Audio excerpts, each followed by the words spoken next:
Voilà,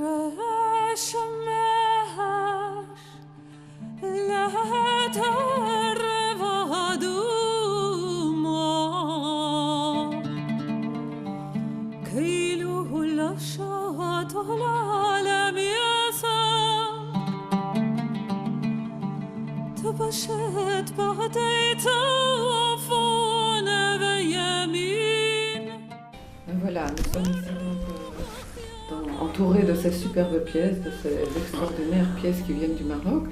Une collection qui a été constituée, rassemblée par toi, avec passion, je pense, en peu de temps finalement. C'est une collection qui compte des milliers de pièces et que tu as constituée en 10 ans.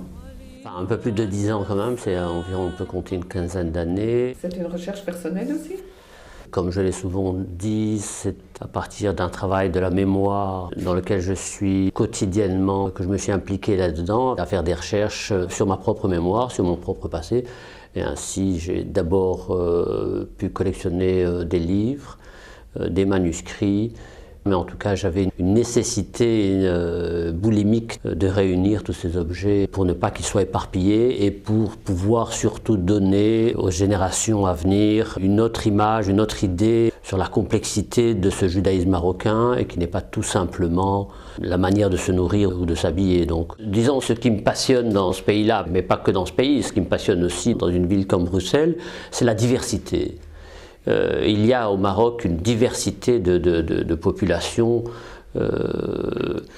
qui, au niveau des coutumes, du quotidien, sont tellement différentes que c'est très enrichissant d'être imbibé dans une grande variété plutôt que de vivre dans un pays où le rituel, le quotidien est très répétitif, ce qui pour moi est un signe sectaire d'enfermement et que je ne supporte pas très bien. En ce qui me concerne, j'ai toujours grandi en ayant chez moi à la maison des amis musulmans, catholiques, qui venaient très régulièrement. Donc la barrière des groupes religieux, on passait au travers assez facilement. Et c'était même ce que les gens recherchaient en général, c'était d'aller dans l'autre communauté pour comparer. Mais peut-être que ce que je dis là est spécifique à cette ville de Fès qui pendant des siècles justement a connu des influences diverses et des populations diverses. Et alors dans cette collection, quelles sont les pièces ou quelle est la pièce que tu as envie de nous montrer? Au fond, tous ces objets ont chacun une histoire particulière, vu que j'ai dû me déplacer un certain nombre de fois dans différents pays pour aller les chercher. Donc chaque objet, c'est une négociation, c'est une tentative de reconnaissance de l'ancienneté de l'objet. J'ai dû effectivement apprendre ce qu'est un textile ancien, ce qu'est une poterie ancienne. Donc si on prend par exemple ceci, je pense que ce manteau de Torah est le premier objet que j'ai acquis. Mais je dois dire à la question qu'est-ce que je préfère, c'est évidemment ma collection de manuscrits où j'en ai quelques milliers.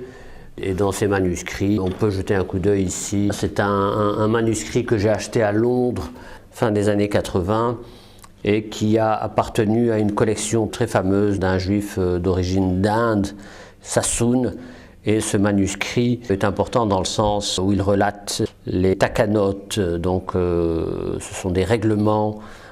Vous savez que les Juifs ont quitté l'Espagne fin du XVe et s'installent pour une partie d'entre eux au Maroc et rencontrent une autre population juive qui était là, qui étaient des autochtones, qu'on appelait des Toshavim.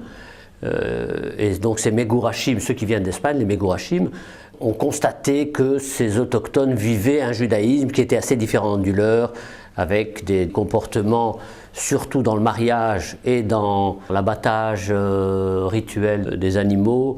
Ils étaient en dehors de ce qui était écrit dans les textes, donc ils se sont attelés à écrire en 3 langues, en judéo-arabe, en judéo-espagnol et en hébreu, ces takanot pour que tout le monde se mette un peu au diapason.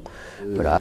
Autre document qui m'affecte et qui me touchait beaucoup, c'est cette page d'un livre qui date aussi du début du XVIe siècle, qui est imprimé à Fès en 1516, où là aussi ce livre a toute une histoire, puisque les Juifs partant du Portugal ont transporté avec eux toute leur imprimerie dans la ville de Fès, et ainsi ils ont pu continuer à imprimer ce qui était évidemment d'une grande nécessité pour eux. Le livre, c'était éminemment important, donc il fallait qu'il y ait du texte, de la lecture. C'était à la limite plus important que la nourriture. Et donc comme le livre est évidemment rare ici, mais introuvable, j'ai pu trouver une feuille de ce livre qui montre la trace dans l'imprimerie au Maroc, et qui est le premier livre imprimé dans tout le continent africain à cette époque-là. Donc en Afrique, le premier livre imprimé est un livre en hébreu. Et ici nous avons des lampes de souvenirs lorsqu'une femme décédait. Donc évidemment il s'agissait de faire le deuil qui durait pendant 1 an. Et ce deuil, on le faisait en mettant de l'huile dans le récipient ici. On prenait la mèche avec cette petite pince qu'on appliquait ici sur cette partie-ci, et donc ça faisait office de lumière pour réaliser le deuil. Donc ceci était pour les femmes, ça s'appliquait tout le temps contre un mur, alors que pour les hommes, le verre était suspendu, comme celui-ci, c'était suspendu dans le vide, et après 1 mois de deuil, la femme remettait à la synagogue la suspension et le verre avec le nom de son époux gravé dessus, qui devenait la lumière qui allait justement éclairer ceux qui faisaient office dans la synagogue. Et ils pouvaient lire leurs textes religieux grâce à la lumière des anciens.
Moi, j'ai de merveilleux souvenirs de ma vie juive au Maroc. J'y ai vécu jusqu'à l'âge de 32 ans. Mais j'y ai vécu entre, disons, 3 cultures. D'abord la culture marocaine, la culture juive et la culture française. Et je dois dire que j'ai profité de l'apport de chaque culture et j'ai assimilé à la fois la culture marocaine, je dirais arabe, et la culture française, sans m'assimiler. Ça, c'est la particularité d'une vie juive au Maroc, où nous pouvions garder une identité intacte.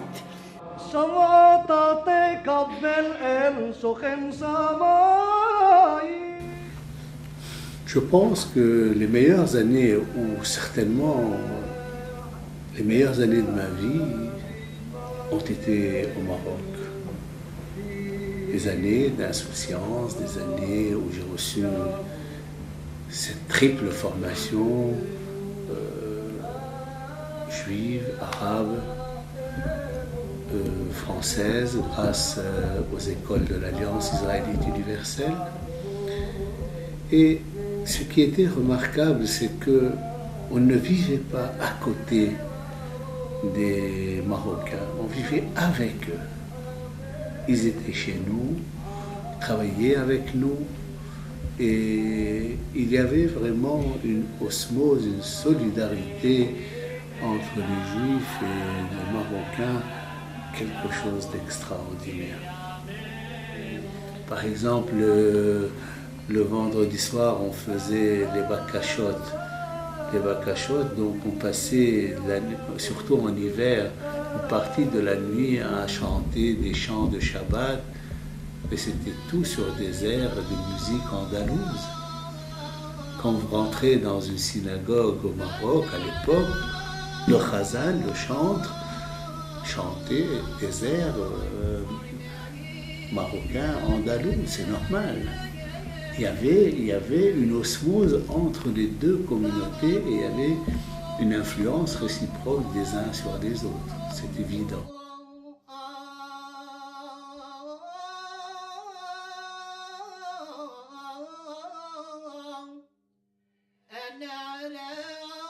La relation humaine d'ouverture et de communication, ça a un petit peu, disons, marqué mon enfance, et le chant y a contribué pour beaucoup, parce que nous chantions à table, nous chantions à la synagogue.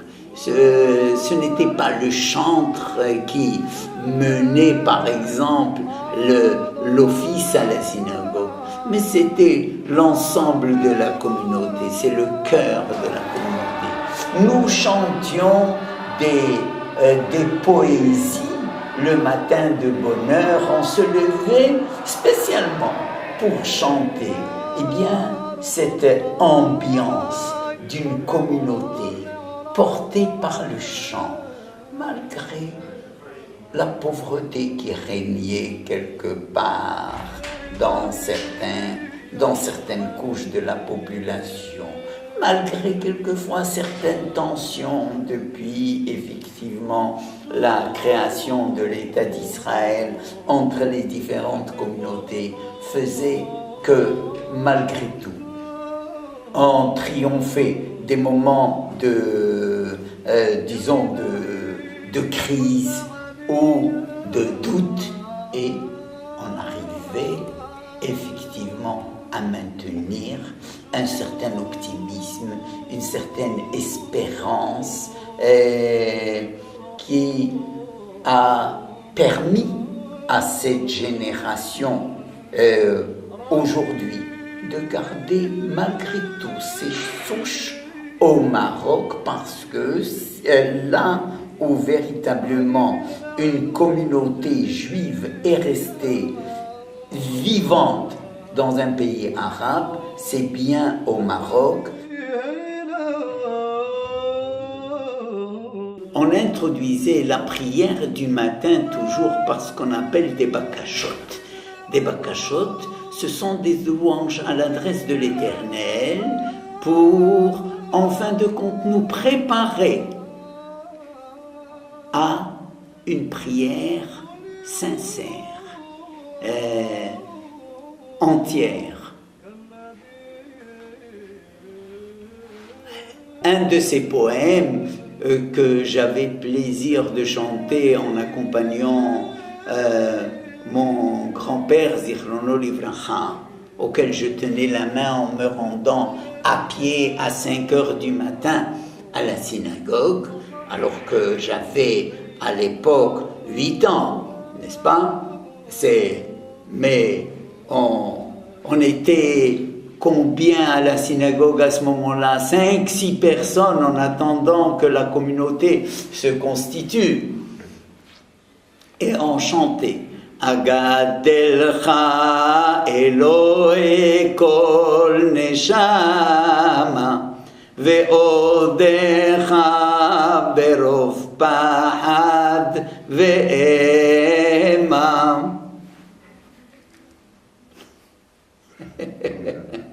Merci beaucoup. Voilà.